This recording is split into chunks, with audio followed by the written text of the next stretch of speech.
So vanoggend gaan ons as die eerste kerk moet luister. Dit is baie jammer, maar tenminste is ek nie gebonde aan die slides nie, so dit gaan nie vir lees nie. Julle moes doen vanoggend die tweede gedeelte van dit wat hy verlede week begin. Hy het begin weer te praat met ons uit Johannes 15 oor die wingerdstok en die lote. Een van die beste beelde in die Bybel. En daar's verskillende verklaringe hoekom Jesus nou spesifiek hierdie beeld gebruik. En ons kan baie daaroor praat, baie mense sê dit is omdat hy so goeie onderwyser is. Hy het gepraat vanuit bekende beelde, dinge wat mense mee kom, hulle sal kom vereenselwig. En ek het sommer dadelik gedink aan byvoorbeeld die koringkorrel. Hy het vir hulle vertel dat 'n koringkorrel nie vrug kan bring as hy nie eers in die grond val en sterf nie, dan bring hy oes. Nee, want hulle dit verstaan. Hy het die evangelisasie en disipelskap aan die disipels geleer van hulle sê ek julle vissers van mense maak, omdat hulle het visvang geken het as hulle dit nie gewees. Toe Jesus hulle geroep het om sy volgelinge te word. En daarom is daar mense wat glo, dit kan regtig so wees, dit kan gedeeltelik wees hoekom hy dit gedoen het, dat die wingerdstok ook 'n beeld was, waar die disipels baie mee kon verstaan. En dat dit is hoekom hy vir hulle hierdie beeld gegee het. Maar julle weet, ek gaan vir julle 'n ander moontlikheid gee, een wat ek glo. En ek glo dat die Here vir ons 'n leidraad gee. En Johannes 15 vers 1 wanneer hy sê, ek is die ware wingerdstok en my Vader is die ware wingerdstok. En ek wil nou nie te lank daaroor praat nie, maar daai ware het twee betekenisse. Die eerste een is die egte, die onvervalste een. Die tweede betekenis is die betroubare een, die getrouwe een. En ek dink dis wat Jesus eintlik wou sê. Want ons kan vir mekaar vanoggend sonder twyfel sê dat die disipels het as Jode presies geweet waarna hy verwys, toe hy gesê het, maar hy is die betroubare wingerdstok. Dan sien in Psalm 80, en julle gaan my nou ongelukkig moet glo, dit was op die skerm, op my rekenaar, maar ek gaan dit vir julle lees vanoggend. Psalm 80 vers 9. Die psalmdigter praat met God. U het 'n wingerdstok in Egipte uitgehaal. En dit hier kom plant, waar? In die beloofde land. Nadat u die nasies uitgedrywe het, om vir hulle plek te maak. U het vir hom plek reggemaak, sy wortels het gegroei, en hy het die land ingeneem. Dit was ons God se plan, ek het ons met julle daaroor gepraat uit Numeri en Deuteronomium. Sy skaduwee, die skaduwee van hierdie wingerdstok, het die berge oordek, sy ranke die magtige seders. Hy het sy ranke uitgestoot tot by die see, sy lote tot by die Eufraat. En dit is mos die grense van die beloofde land, waarvan hy nou hier praat, né?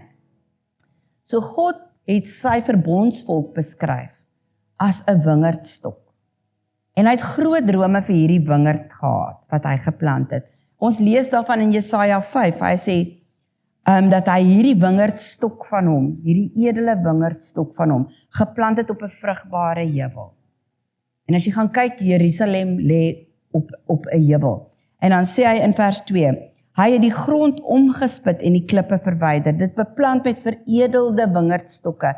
Hy het 'n wagtoring daarin gebou en 'n parskyp uitgekap. Hy het verwag dat dit goeie druiwe sou dra, maar toe bring dit druiwe voort wat suur bly. So wat was Israel se roeping? Israel se roeping, en julle sal onthou, ons het daaroor ook gepraat, ek met julle gepraat het uit Numeri en Deuteronomium. Hulle roeping was gewees om in 'n intieme, in 'n besonderse persoonlike verhouding met God te staan. Maar daai besonderse persoonlike verhouding sou tot seën wees vir ander. Ek hoop julle kan onthou dat ons daarna gekyk het, dat die ander volke sou kyk en sien, maar hier's iets anders aan hierdie volk. Want ander volke veg elkeen vir homself. Ander volke gee nie om vir ander nie. Maar hierdie volk leef in liefde met mekaar. Hierdie volk leef opmerklik anders.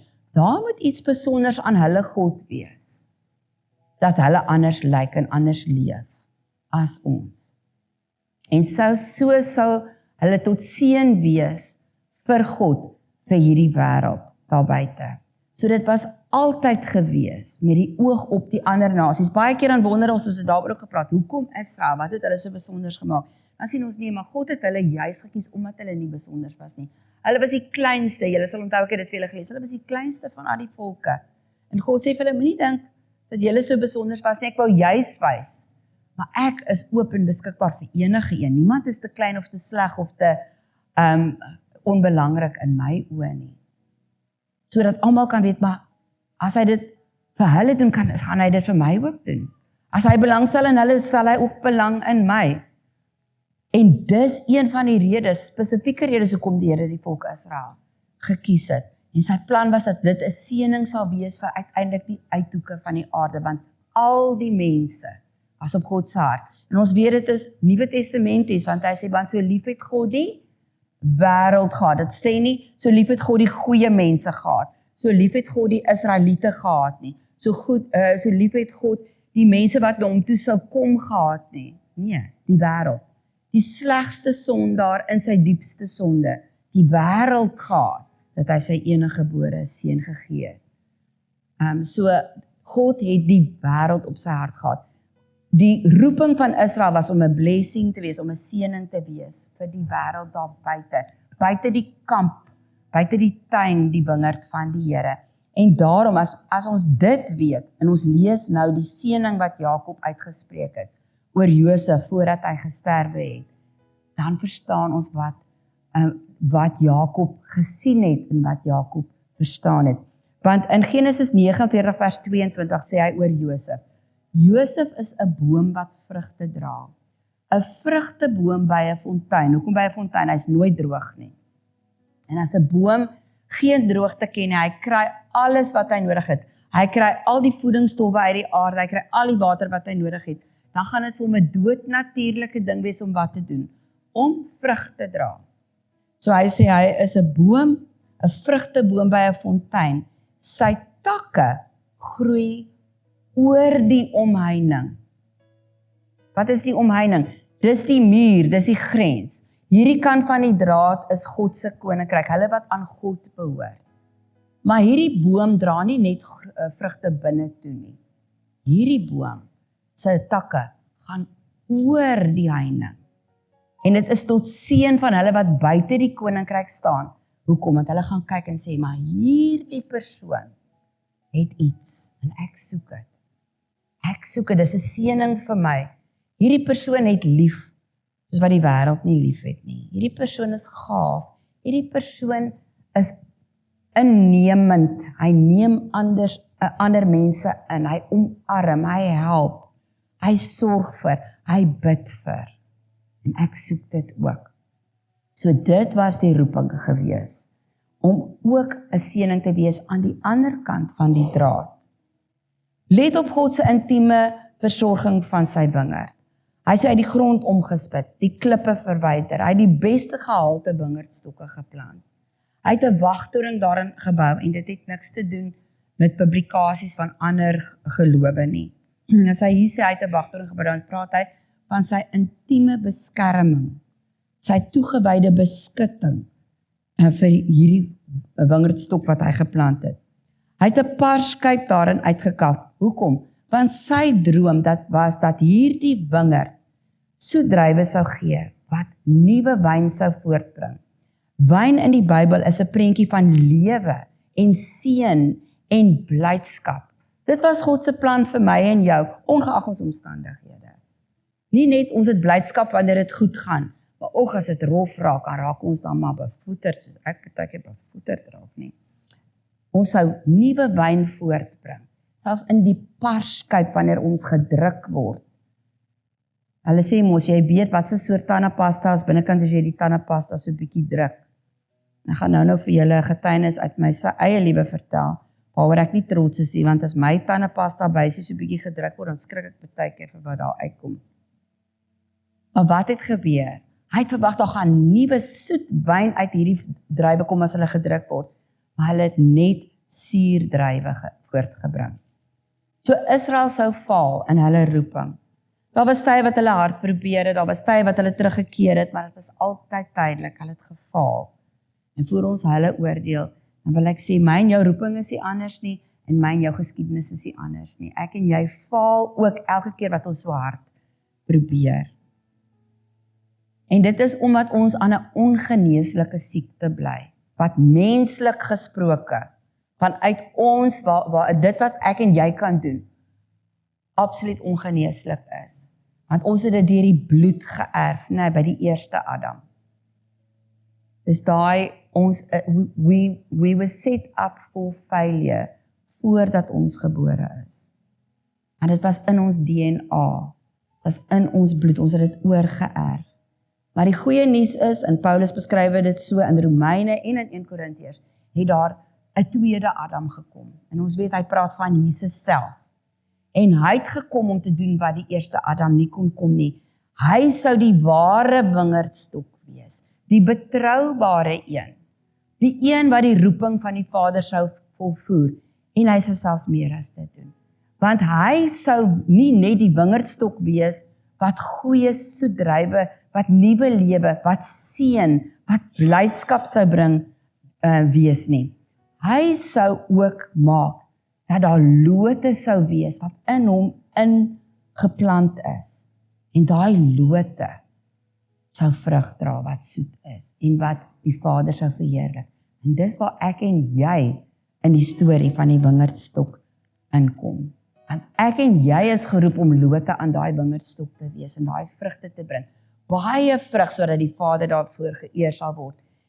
Maar, daar's 'n voorwaarde, daar's eintlik 2, maar die 2 loop saam, hulle hou hande vas. Kom ek lees dit vir julle, Johannes 15 vers 4 en 5.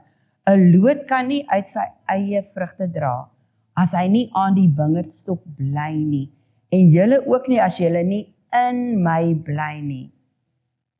Ek is die wingerdstok, julle die lote, wie in my bly, en ek in hom, dra baie vrugte, want sonder my kan julle niks doen nie. So ons het 2 dinge nodig om hierdie vrugte te dra, wat die Vader soek, wat die Vader gaan vereer. Die eerste is, ons moet in hom bly, en hy moet in ons bly. So ons gaan vanoggend kyk na wat dit beteken, om in Jesus te bly. In 1 Johannes 3 vers 24, sê Johannes vir ons, wie sy gebooie gehoorsaam, bly in God, en God in hom. Hieraan weet ons dat hy in ons bly. Hy het aan ons sy gees gegee. Ek en my maat lekker gesels gister daaroor. Die Bybel en Paulus beskryf dit so as, die Heilige Gees is die seël, dis die stamp op my hand. Ek behoort aan God. As ek wil in moeilike tye wil twyfel of ek aan die Here behoort, dan is die vraag eenvoudig. Maar is die Heilige Gees in my? Weet ek hy's in my? As ek weet hy's in my, hy's my waarborg, sê die Bybel, dat ek aan die Here behoort en dat ek ook die res sal ontvang. Die ou vertaling praat van hom as die pand. 'n Pand was jou waarborg dat jy alles sou kry wat jou toekom. Vir nou is dit die lewe in Christus, die lewe deur die Heilige Gees. En eendag die Heilige Gees wat ons nou reeds begin leef het. So, ons weet hy bly in ons. Die vraag is ek en jy in hom? Bly ek en jy in hom of beweeg ons by tye uit hom? Uit. 'n Vraag wat ek myself ook moes vra hierdie week. En hoe weet ons of ons in hom bly? Gehoorsaamheid. Jesus het vir ons hierdie voorbeeld gestel van gehoorsaamheid. In Johannes 15 vers 10 sê hy, as julle my opdragte uitvoer, sal julle in my liefde bly, net soos ek die opdragte van my Vader uitvoer, en in sy liefde bly. Met ander woorde, Jesus, wat self God was, wat gelyk is met die Vader, wat een is met die Vader, het gekies om gehoorsaam te bly aan die Vader. Dit was 'n keuse, 'n doelbewuste keuse wat hy gemaak het, om die Vader se opdragte uit te voer en gehoorsaam aan hom te wees. Hoekom kon hy dit doen? Want sy wil, sy persoonlike wil, was onderworpe aan die Vader se. En nou kan julle vir my sê, maar Liesel, dit kon nie vir hom moeilik gewees het, want hy en die Vader wil dieselfde ding. Dan wil ek jou herinner aan toe hy op aarde was, het hy in die tuin van Getsemane gebid, en hy het gesê, en dan gaan dit nou in my eie woorde sê, Vader, as daar 'n ander manier is, as hierdie beker, die kruis, as daar 'n ander manier as hierdie beker is, dan vra ek u daarvoor. Maar toe sê hy hierdie woorde, maar nogtans nie my wil nie, maar u sin.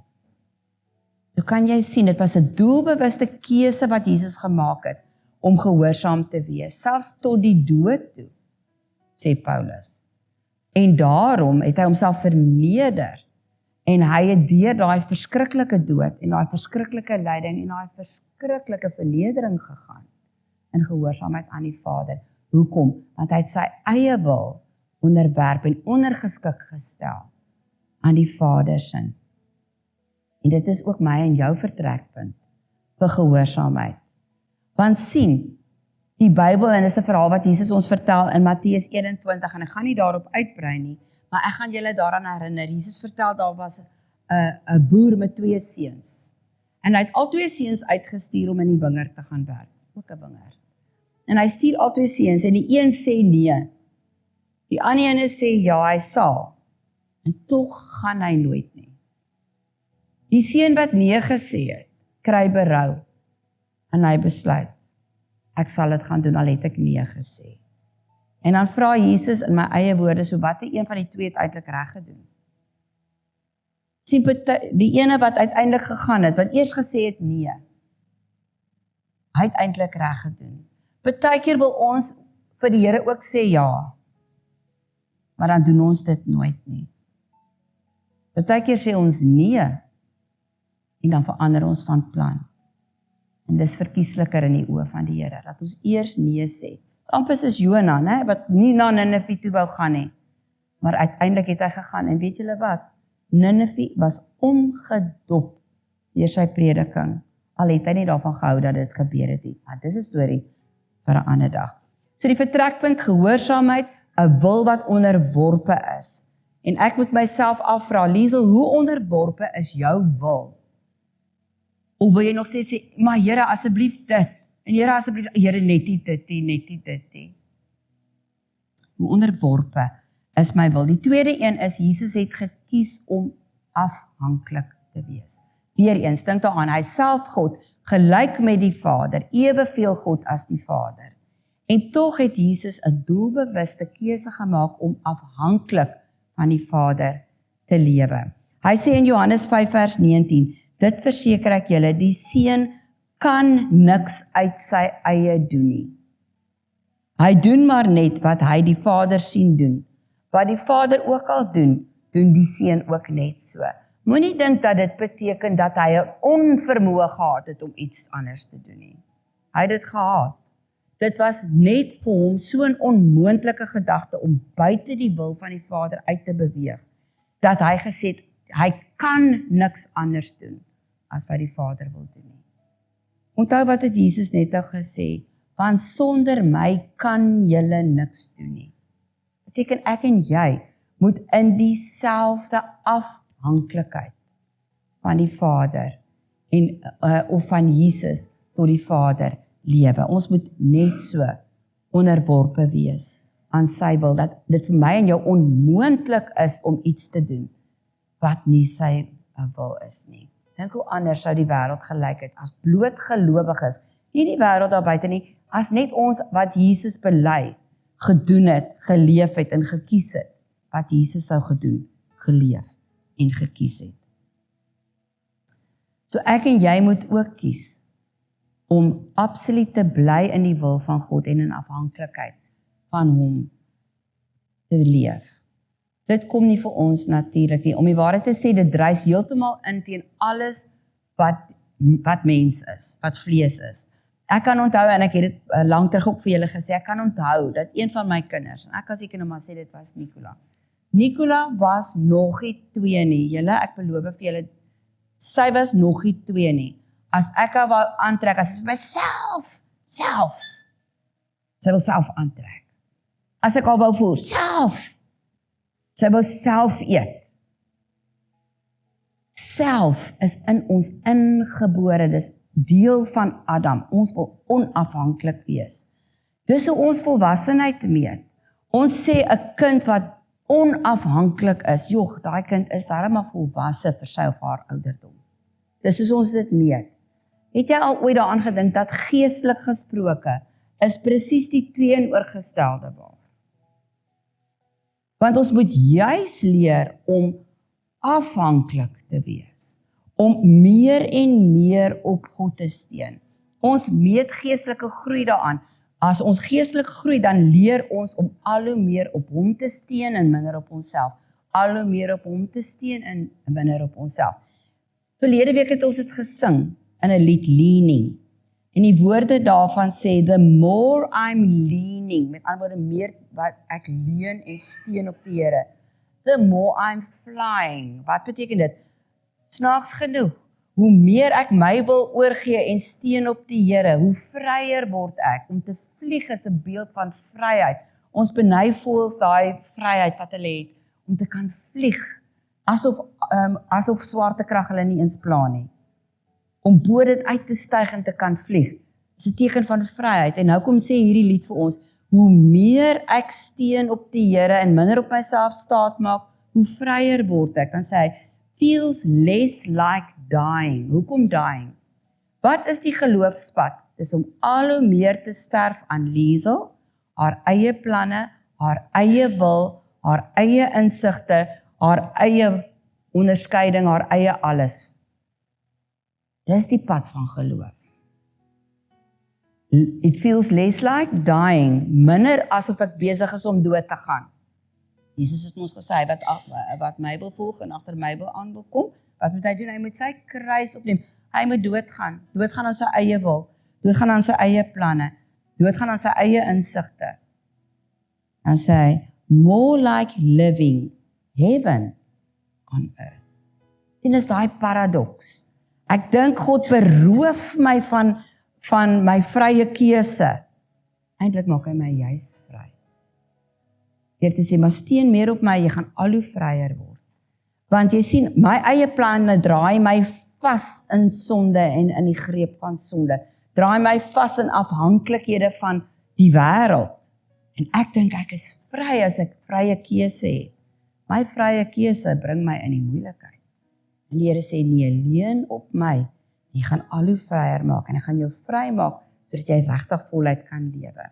Daar's 'n gesegde wat sê, en hy begin so, God het ons lief net soos wat ons is. Soos die Engelsman sê, warts and all, dis absoluut waar. In my swakste, slegste oomblik, het die Here my net so lief gehad, niks minder, as in my heel beste oomblik, toe ek die mooiste ding gedoen het, waarop ek die trotste is in my lewe. Hy het my in daai swakheid, toe ek besig was, ek was besig om te verdrink in die modder, het hy my niks minder lief gehad, as die oomblik, toe hy my skoon gewas het nie. Baie geruststellend vir ons om te weet, dat my sonde en al die dinge waaroor ek skaam is, en al die dinge wat ek nie wil hê julle ooit oor my moet uitvind nie, diskwalifiseer my nie, van die liefde van die Here nie. Maar dan kom die ander helfte, die ander kant van die munt van die gesegde. So God het my lief net soos wat ek is. Maar God het my te lief om my te los soos wat ek is. Sien, daar is 'n aanhoudende opruim binne in my lewe. En dit behoort opmerklik te wees vir ander. As ek vanoggend vir julle sê, weet julle, ek ken en dien die Here al 46 jaar plus. En een van julle sê, "Haai, ek sou dit nou regtig nooit geraai het, regtig Liesel." Dan is daar fout. Want ek en jy moet selfs bietjie anders lyk as verlede jaar hierdie tyd. Want die Heilige Gees is besig om op te ruim. Ek is seker Cecilia gaan nie omgee as ek dit met julle deel, want dit was my so 'n mooi getuienis. Toe sy ons groet verlede Sondag, toe sy en haar kosbare man ons groet, toe vertel Cecilia vir ons die mooiste getuienis van wat die Here in haar lewe gedoen het. En hoe Cecilia, wat ons gegroet het, 'n heeltemal 'n ander Cecilia is, as die een wat die Here die eerste keer hiernatoe gebring het. Is dit nie mooi nie? Dit behoort ons almal se storie te wees. En dit gaan my bring by die tweede voorbeeld wat ek vir julle wil bring, van die opruim van die Here. Daar's 'n situasie, en om professioneel te bly, en nou gaan ek wink, want dan verstaan julle waarvan ek praat. In my professionele lewe is daar 'n situasie wat regtig vir my dag tot dag druk op my tandepasta bysie. En hier's ander mense wat dieselfde professie het as ek wat sal verstaan waarvan ek nou praat. En ek voel meeste dae, eerlik, ek sê mos altyd vir julle, ek praat uit my eie stilte tyd, praat uit my eie swakhede met julle, ek wil nooit voorgee, ek is ouliker of beter of slimmer as wat ek eintlik is nie, so ek sê dit soos wat dit is. Vrydagoggend ry ek skool toe, en ek is besig, en ek gaan dit noem, om by Jesus te sit dat hy my voete was, julle gaan nou verstaan hoekom ek so sê, en ek praat met die Here oor hierdie failure, ek kan nie bo hierdie ding uitstyg nie, as daar op hierdie tandepasta bysie gedruk word, dan dit wat uitkom is lelik, en ek is skaam daaroor, want ek is geroep om in die liefde van Jesus te bly, en ek beweeg daar uit, en ek praat met die Here daaroor, en die Here bedien my, en hy herinner my aan iets wat vir my so 'n seëning was. Einste Johannes, uit wie ons dan nou Johannes 15 lees, en van my gunsteling briewe in die Bybel is 1 Johannes, 2 Johannes, 3 Johannes. Einste Johannes, dink ons altyd aan as die liefdevolle disipel, want ons weet hy het teen die bors van Jesus gelê, as Jesus gepraat het. Hoe intieme gebaar is dit nie, vir 'n jong seun, om teen Jesus se bors te lê terwyl hulle sit om te eet, en Jesus besig is om vir hulle te leer nie. Ons leer dat Johannes die liefdevolle disipel was, wat hy verwys na homself as die een vir wie Jesus lief was. En ons dink hy het 'n groot kop gehad, hy het nie 'n groot kop gehad nie. Hy was so onder die indruk daarvan dat Jesus vir hom lief is, warts and all, dat hy so na homself verwys het. En toe herinner die Here my aan 'n verhaal in Lukas 9. As jy dit dalk nie ken nie, gaan lees dit 'n bietjie vanmiddag. Jesus en sy disippels kom by 'n Samaritaanse dorpie. En die Samaritane het die Jode gehaat, want die Jode het op hulle neergesien. Die Jode het gedink hulle is sommer 'n ou bastervolkie en hulle het nie van hulle gehou nie. En omdat die Jode gedink het hulle is superieur, want onthou hulle is die edel wingerdstok, het hulle neergesien en hulle wou niks te doen hê met Samaritane nie. En as gevolg van dit het die Samaritane die Jode ook gehaat. Want niemand hou van iemand wat op jou neerkyk nie, né? En hulle kom by hierdie Samaritaanse dorpie en Jesus wil hulle kom bedien, want jy sien, Jesus sien op niemand neer nie. En die Samaritane weier om Jesus te ontvang. En Johannes en Jakobus is so kwaad. En eintlik is dit vir my baie snaaks, maar hulle sê vir Jesus, Jesus, wil u hê, ons moet vuur uit die hemel bid, soos wat Elia gedoen het, en dan verdelg ons hierdie dorpie. Totaal, hy haat hulle, né? Hy haat hulle met 'n passie. Sê net die woord Jesus, ons sal bid soos Elia, vuur uit die hemel, en ons verdelg hulle almal. En dan lees ons, en julle sal sien, dat Jesus hulle ernstig betug het. Hy het geraas met hulle. Hy het ernstig geraas met hulle, maar dan sê hy hierdie woorde, dit het my gepla. Hy sê, julle weet nie in watter gees julle is nie. Die gees waarin hulle gereageer het, was nie die gees van Jesus nie. Net soos wanneer my tandepasta bysie in my professie gedruk word, ek nie reageer in die gees wat in Jesus is nie, né? Groot les vir Liesel, maar die Here wys vir my, dis waar Johannes begin het in sy loop met Jesus. Maar uiteindelik waar het Johannes geëindig? Hy word die liefdesdisipel genoem, want niemand, nie Paulus nie, nie Petrus nie, het in verhouding tot hoeveel woorde hy geskryf het, meer oor liefde gepraat as Johannes nie. Wat het gebeur? Die Heilige Gees binne in hom het hom opgeruim. Die Heilige Gees binne in hom het aangehou werk in hom, en die liefde van Jesus het afgevryf op hom. En die Here het my kom bemoedig op daai oggend, en hy het my kom sê, Liesel, jy kan ook groei in my liefde. Maar jy het nodig om skouer te skuur met my konstant. Jy het nodig om in my teenwoordigheid te sit. Ons gaan weer daarby kom. In 1 Johannes 3 vers 5 tot 6 staan daar, julle weet dat Jesus gekom het om sonde weg te neem, en daar is geen sonde in hom nie. Iemand wat in hom bly, hou nie aan met sondig nie. Iemand wat aanhou sondig, het hom nie gesien nie en ken hom nie. En dan raak ons verskriklik benoud, want o aarde, ek sondig definitief nog. As jy saam met my benoud is deur daai woorde, wil ek vir jou sê, dis nie waarvan waarvan Johannes hier praat nie. Hy praat van doelbewuste, willens en wetens sonde. En daai sonde pla my nie en ek gat my net aan. En ek sê vir myself, is okay. Hierdie dingetjie is okay. Ag, die Here moet nou maar net weet. Dit is nou maar deel van my, dis okay. Ek en jy sondig nog as gelowiges, maar sonde mag nie meer oor ons heers nie. Dit mag nie ons baas wees nie, want ons leef onder die heerskappy van 'n ander baas, Koning Jesus. En daarom is ons nie meer die hele tyd besig om doelbewus te sondig nie. En dis hoekom hy sê hulle sondig nie. So ons sondig nie aanhoudend doelbewus, willens en wetens nie. Die mooiste illustrasie tussen die verskil van die heerskappy van sonde en sonde wat in die oomblik gebeur, sonde wat is omdat ek en jy steeds in die onvolmaakte bly. Die mooiste voorbeeld is die illustrasie van Jesus wat voete gewas het in Johannes 14. Simon Petrus sê, toe Jesus by hom kom, Jesus is besig om al die disippels se voete te was, en Petrus besef, hierdie stink vuil stowwerige voete van my, Jesus, u kan nie, dit is onwaardig om my voete te was. Hy sê, Here, gaan u my voete was? U sal in alle ewigheid nooit my voete was nie. Maar dan sê Jesus vir hom, as ek jou nie was nie, het jy nie deel aan my nie. Wanneer Petrus verstaan wat Jesus bedoel, dan sê hy, Here, dan nie net my voete nie, maar ook my hande en my gesig. En dan sê Jesus, vir my persoonlik van die mooiste woorde wat hy ooit gesê, dan sê hy wat klaar gebad het, is heeltemal skoon. Hy hoef later niks meer as sy voete te was nie. Wat sê Jesus? Hy sê, as 'n kind van die Here is ek en jy klaar gebad. Ons is klaar skoon gewas. Ek het nie tyd om daarop uit te brei nie. In Titus 3 vers 5 staan daar, ons is gered, nie op grond van die werke van geregtigheid wat ons gedoen het nie. My en jou taal, ons is nie gered op grond van die goeie dinge, die mooi dinge wat ons gedoen het nie. Maar na sy barmhartigheid het hy ons gered deur die bad van wedergeboorte. Hoe mooi is dit?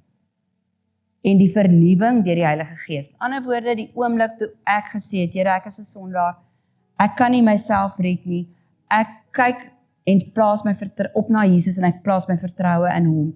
Jesus, ek maak my hart oop, kom klim in en was my met u bloed. Toe's ek deur die bad van wedergeboorte en ek het 'n nuwe skepsel geword en my ou lewe is verby en 'n nuwe lewe in Christus het gekom. En toe het 'n proses in my begin, die vernuwing van die Heilige Gees. So ek en jy kan sê, ons is deur die bad van wedergeboorte, ons is klaar skoon en daarom hoef ek en jy nie bekommerd te wees dat ons nie besef, maar hier gaan ons nou dood nie. En nou kan ek nie my laaste sondes wat ek gedoen het bely nie. Hoekom? Want ons het algemene amnestie ontvang. Ons is deur die bad van wedergeboorte. Maar in ons daaglikse lewenswandel raak ons voete vuil. Soos ek Vrydagoggend vir die Here moet sê, my voete is vuil. Kom was dit asseblief.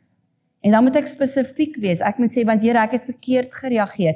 Here, ek het kwaad geword. Here, ek het nie gepraat soos u praat nie. Here, ek het nie in u liefde gebly nie. Here, ek was ongeduldig, ek was ongenadig. Ek het 'n skewe antwoord gegee. Ek het dit gedoen, ek het dat gedoen. Ek moet spesifiek wees. Ons dink ons kan net sê, en vergewe al my sondes en seën my en Here, ek wil dit en dit en dit en dit. Nee, wees spesifiek vir die voete was. In Johannes 2 vers 6 sê Johannes vir ons, wie beweer dat hy in hom bly, behoort self ook te lewe soos Jesus geleef het. En daar kom ons nou by ons tema. Ons moet doen soos Jesus gedoen het. Ek sluit vinnig af. En ek beloof ek is op my laaste goedjie, so ek sal nou vinnig maak. Kom ons kyk wat het Jesus gedoen. Jesus het sy koneksie met die Vader as eerste prioriteit gestel.